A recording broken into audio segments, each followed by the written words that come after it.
YouTube, we're back with another video. My name is Edward. You are now tuned in to Civic Dad. It's been a while since I've been in front of the camera. I figure I'd take some of this time to sit down and have a conversation with you guys. Surprise, motherfucker. Go over in more detail the paint process and what all was involved in this project. In my very first video that I ever put out on YouTube, I told you guys I wanted to do the 99 to 2000 front end as well as refurbish the car. And that's what this project was. This was a DIY project, so it was not meant to be perfect. It was more of a learning experience than anything. It was a fun project, and we're gonna get into some of the details of everything involved in this. So without further ado, let's get into it.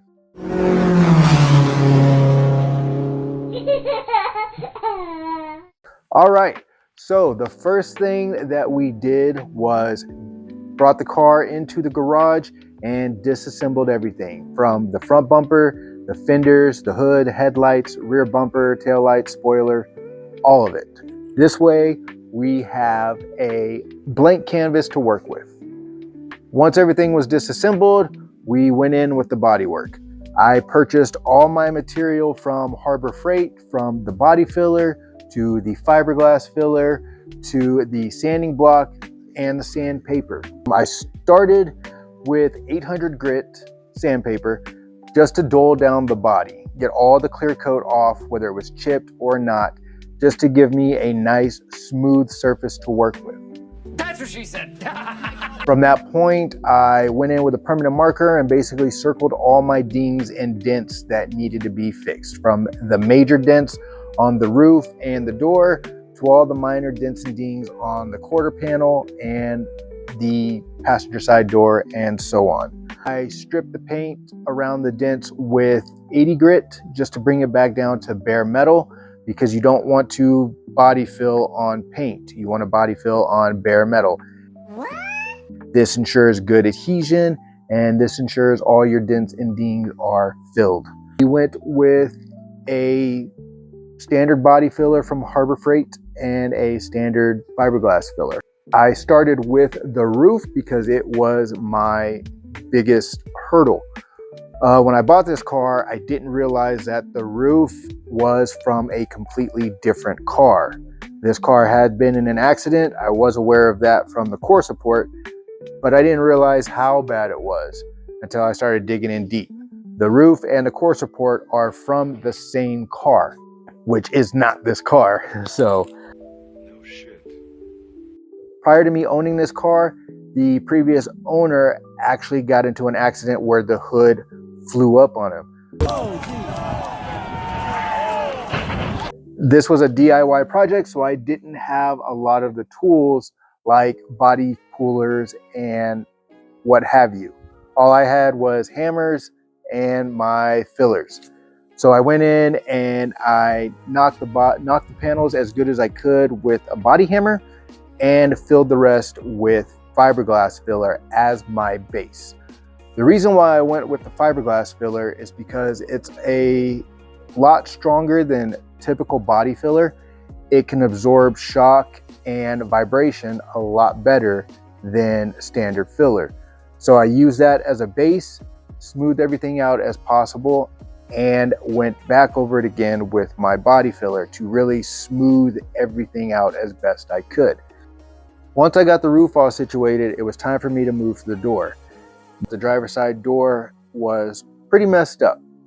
Again, not having any kind of body pullers or any technical tools to fix this, I fixed it as best I could with a hammer and body filler. Tried to get all the panels and all the body lines as straight as possible, using fiberglass filler as my base again, because the doors constantly slam shut against the frame. I needed something stronger to be able to absorb that shock and absorb that vibration. So I used fiberglass filler. You disgust me. Go on. Same process. Once everything was smoothed out, I went back over it again with body filler. From there, it was the driver's side quarter panel. There was a nice, just gradual ding in that quarter panel that has always been a thorn in my side. You gonna learn today. So I went inside the car, took all the panels off, and basically massaged that panel out as straight as I could.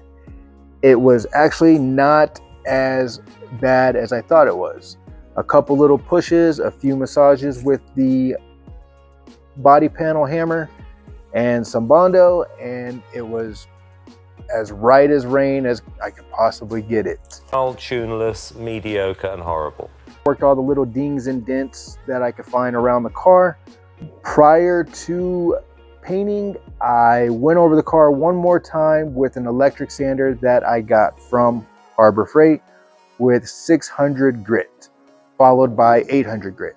This ensures that the body panels were as smooth as I can get them, and the paint had something to adhere to. From there, once all the body work was done, I rattle can primered the entire car with Rust-Oleum Automotive Primer. Now this primer is pretty cool because once it dries, you can wet sand it or you can dry sand it. It's a really good primer. I'm not trying to plug Rust-Oleum here, but I definitely enjoyed using this primer. It came out smooth, it laid smooth, it dried smooth. It made the job a whole lot easier. From there, I wet sanded with 1000 grit just to make sure I had a nice, smooth, clean surface for when it was time to lay the paint. Once that was all wet sanded and everything was smooth, I went over it with a degreaser. This way, any sort of oils from your hands or any sort of chemicals or gas off from the paint or from the primer would be cleaned off, and you have a nice, fresh, clean, smooth surface to lay your paint. You're goddamn right. It was at this point that I ordered some JDM thin side moldings. I've never really been a fan of the USDM side moldings. I always found them to be just a bit too bulky and big. Plus, my side moldings were warped, as well as a few gouges in some of the other ones, just from dings and dents and what have you. So I went on eBay, found some thin side moldings for the 96 to 2000 Civic. I applied those on the car and it made a huge difference. It made the car look a little bit more modern, a little bit more sleek, and you didn't have those bulky body moldings coming out of the door. At this point, it was time for paint. I taped everything off with painter's tape that I got again from, you guessed it, Harbor Freight. That is so cool. As far as taping it off, I just taped everything around the window moldings and actually used U-Haul packing paper as my cover. Worked extremely well, had no overspray, worked phenomenally. I painted all my panels using Krylon's Fusion all-in-one paint and primer. Now this is actually pretty cool because it's not only a paint, but it's a primer. So for anything that you might have missed in your initial primer job, this will go over it and fill it.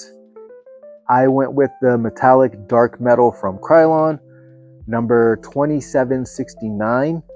I didn't want to go with any other color like red or yellow because I see those everywhere online. I wanted to do something a little bit different because though you see essentially gunmetal paint jobs on Civics, they're not too common.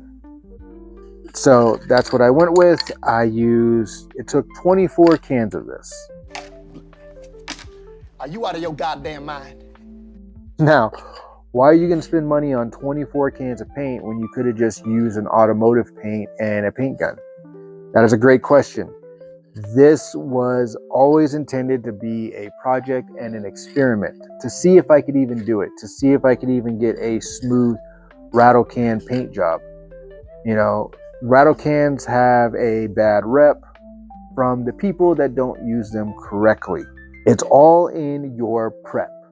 You can get an amazing paint job out of rattle can if you prep correctly. Now, the difficult part comes when you start dabbling into metallics like I did. Little did I know, even a professional painter will tell you, metallic paints, regardless from a can or a gun, are one of the most difficult paints to lay down. because of molting and inconsistency. There is a specific technique that all professional painters know that I went into this project not knowing. So, that being said, the paint is not perfect. It is far better than I could have expected, but it's not perfect. But Krylon's paint did lay down amazing. I didn't have any clogging issues. I didn't have any running issues. If there was one thing I had to complain about, there is inconsistency in pressures. So you might have a can that sprayed perfect. You might have a can that was too high in pressure. And that was really all I really had to deal with. I let it dry all day for 24 hours. Went back on Saturday and painted all my other panels, like my front bumper, my side skirts, and my spoiler. I'm sorry, my mirrors. Basically let it dry in the sun all day, as well as the car itself. Before I could lay down my clear coat, I had to build a makeshift paint booth.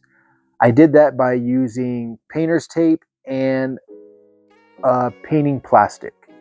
I basically hung them from the ceiling all the way down to the floor, sealing them on the floor as well as the ceiling, creating a barrier. This way the clear coat does not overspray or get on anything in my garage. I used 2 window fans oscillating in reverse. So basically it would pull all the overspray out of the garage and into the atmosphere. The filters I used was just your standard air filter that you can put in your AC system. I used 3 of them, 2 for exhaust and 1 for intake on the other side or the back side of the booth. This ensures I have fresh air coming in and my overspray and contaminated air goes out. Sprayed my clear coat using a paint gun that I picked up at Harbor Freight for $20. Wasn't too expensive, and a 3.5 horsepower compressor that my father-in-law gifted me. It's not a big compressor, it's not a very powerful compressor, but it was enough to do the job. The clear coat that I went with was Acme Finish 1's FC720 clear coat, automotive 2K clear coat.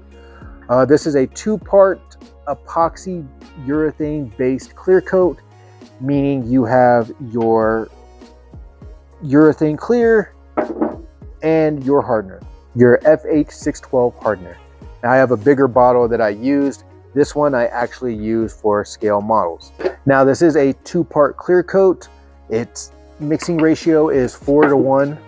And you usually, on any clear coat you use, it usually gives you your mixing ratios on the side. In this case, it's 4:1. So this not only requires a paint gun, but it also requires a mixing cup.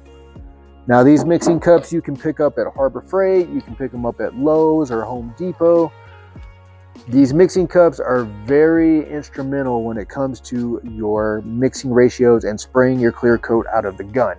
It gives you all your measurements you need for all your clear coats based on the recommended mixing ratio. So for example, your mixing ratios are on top, as you can see, 1:1, 2:1, 3:1, so on and so forth. Our clear coat was 4:1, so we locate 4:1 as our mixing ratio. So you'll do 4 parts clear coat, 1 part hardener, 1 part reducer.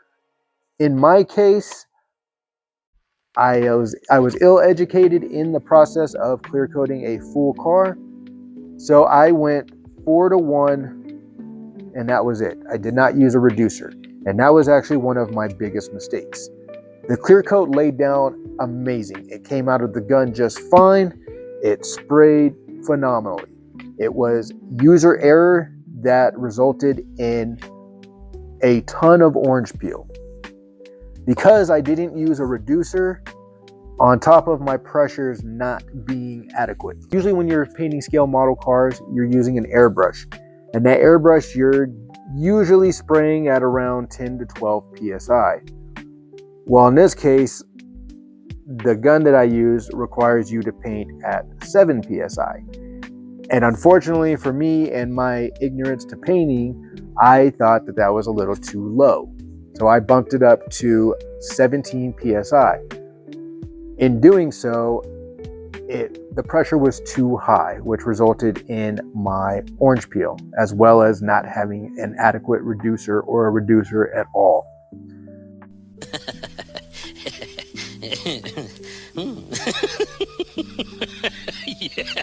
I sprayed the car with 3 coats of clear coat.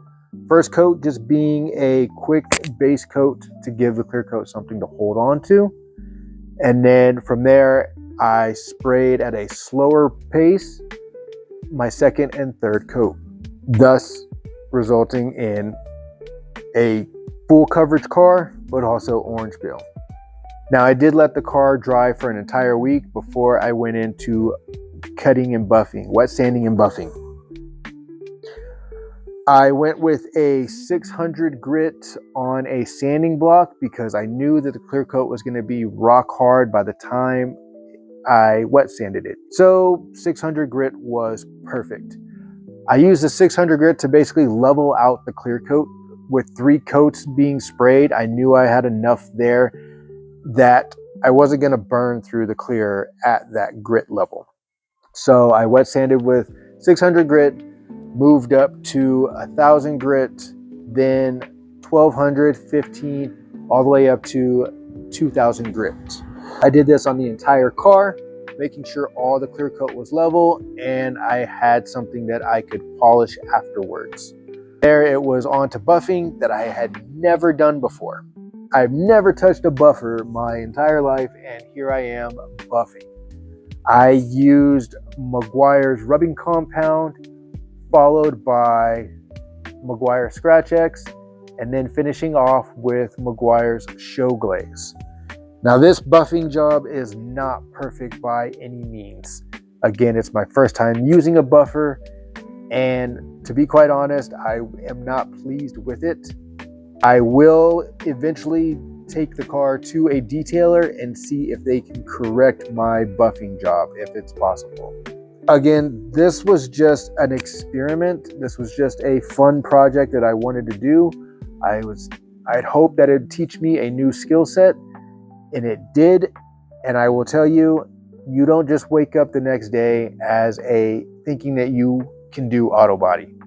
This is a trade. This is a skill that you learn over time and that you build based off of your experience. Anybody who says auto body is easy, right off the bat, it is not.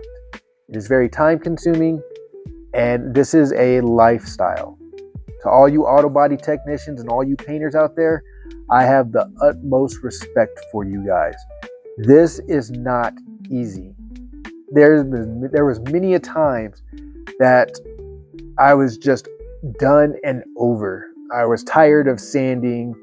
I was just over it.